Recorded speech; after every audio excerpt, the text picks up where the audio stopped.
विधानसभा और Lok Sabha core committee की बैठक को लेकर प्रतिपक्ष नेता विजय सिन्हा जमुई पहुंचे। इस दौरान चिराग पासवान के मुस्लिम डिप्टी सीएम बयान को लेकर तीखी प्रतिक्रिया दिया है। उन्होंने साफ तौर पे कहा है कि इस तरह की बात वही करते हैं जो मुस्लिम तुष्टीकरण की राजनीति करते हैं। जातीय जनगणना को लेकर लालू यादव और नीतीश कुमार पर जोरदार हमला बोला है। आपको बता दें कि इसके साथ साथ के पाठक पर भी जोरदार हमला बोला है। उन्होंने साफ तौर पे कह दिया के पाठक मोहरा की तरह काम कर रहे हैं। उन्होंने कहा है कि सरकार आती जाती रहती है या भ्रम में ना रहे। क्या कुछ कहा, आइए आपको हम इस खास खबर में सुनवाते हैं। भारत तभी हुआ जब भीष्म पितामह और द्रोणाचार्य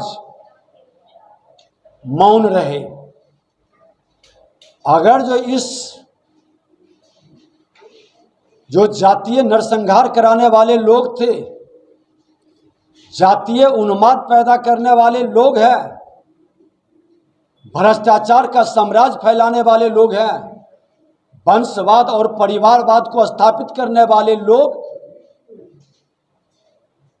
एक बार फिर से जातीय उन्माद पैदा करने के लिए जातीय जनगणना का सहारा लिए भारतीय जनता पार्टी जातीय जनगणना विकास के लिए समर्थन किया था।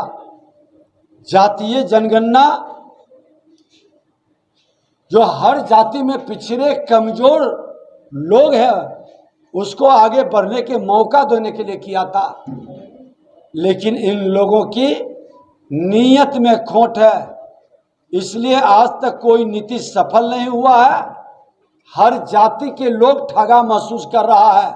अब बिहार की जनता दोबारा ये बड़े भाई श्रीमान लालू प्रसाद यादव और नीतीश कुमार के जातीय जहर के लहर के कहर से बिहार फिर से जातीय नरसंहार की ओर नहीं बढ़ेगा।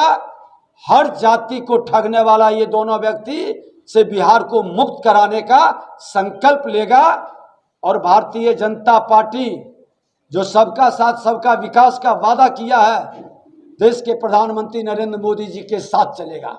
आपकी नजरों में कौन पितामह है और कौन धृतराष्ट्र? अभी आपने सबका जिक्र किया। सत्ता में जो लोग बैठ करके मौन धारण किए हुए हैं, इस बिहार को महाभारत की ओर ढकेलने वाले धृतराष्ट्र की दरबार में जो बैठे हैं, जो अपने को निरपेक्ष कर रहे हैं, साफ सुथरा मंत्री के रूप में अपने को बता रहे हैं, और क्षेत्रीय पार्टी के राष्ट्रीय अध्यक्ष जो लंबी लंबी बयान देते हैं, अमर्यादित बयान देकर के जो अपने को भीष्म पितामह बनाना चाहते हैं, ऐसे लोग धृतराष्ट्र की सभा में महाभारत के लिए कलंकित होंगे। लालू नीतीश की तरफ इशारा है क्या? ये तो धृतराष्ट्र की जमात में धृतराष्ट्र की भूमिका में है। के पाठक ने एक आदेश जारी किया, दुर्गा पूजा का त्योहार आ रहा है, छुट्टियां रद्द कर दी गई है और कहा गया है कि शिक्षकों को ट्रेनिंग दी जाएगी इस पीरियड में। देखिए, शिक्षा विभाग का दुर्भाग्य है के पाठक एक मोहरा बन रहे हैं। जब शराब में लूट मचानी थी तो मद्य निषेध के पाठक के जी में, जब बालू में लूट मचानी थी तो बालू की नीति के पाठक। शिक्षा के अंदर अराजकता और लूट मचानी है और बिहार के 2/3 नौजवानों के भविष्य को अंधकार में भेजकर चरवाहा विद्यालय की ओर ले जानी है, तो फिर से के पाठक।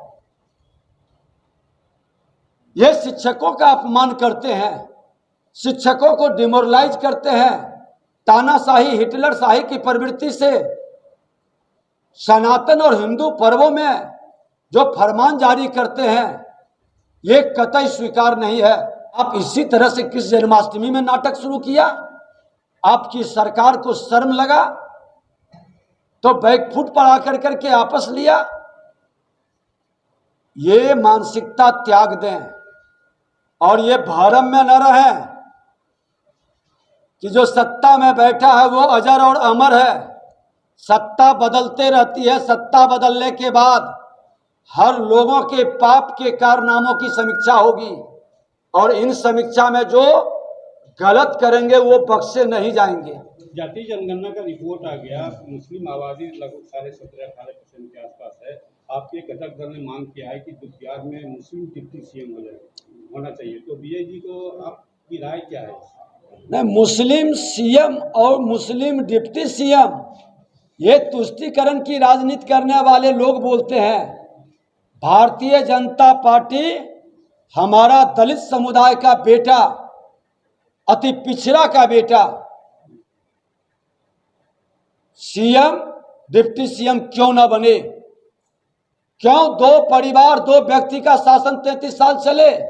और मैं लिख देता हूं कि आने वाला चुनाव कम से कम ये दो परिवार के लोग किसी भी कीमत पर मुख्यमंत्री नहीं रहेंगे। तो आप डिप्टी सीएम मुस्लिम होने के पक्ष में नहीं है? मैं लोकतंत्र में जनता जिसको चुनेगी, विधायक के बहुमत से जो बनता है उसको आना चाहिए। लेकिन अवसर आज ये जो नारा लगा रहे हैं भागीदारी का, तो दलित समुदाय का और अति पिछड़ा का सबसे ज्यादा संख्या है, उसकी भागीदारी की प्राथमिकता देने में क्यों लज्जा आ रही है, क्यों भाग रहे हैं, ये जवाब उनको देना चाहिए।